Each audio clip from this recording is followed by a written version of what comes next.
بسم الله الرحمن الرحيم. حميدتي يؤدي القسم على مصحف نادر في كينيا.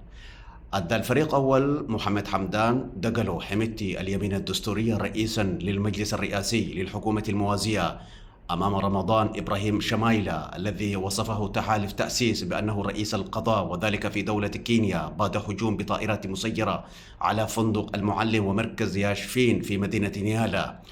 يتكون المجلس الرئاسي من 15 عضو بينهم حكام إقليميون، ويعكس ذلك رؤية التحالف لنظام لا مركزي في السودان.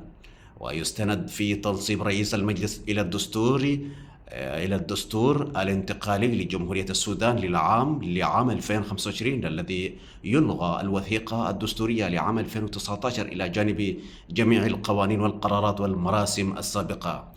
أكدت المصادر أن الحكومة الموازية كانت تخطط لأداء قسم أعضائها في نيالا وسط احتفالات مدبرة، لكن القوات المسلحة السودانية رصدت تحركاتهم وأجبرت قيادة الميليشيا على أداء القسم خارج السودان. في سياق متصل، أثير جدلا حول المصحف الذي أدى عليه أعضاء اللجنة العليا للطوارئ الاقتصادية القسم في الخرطوم الأسبوع الماضي.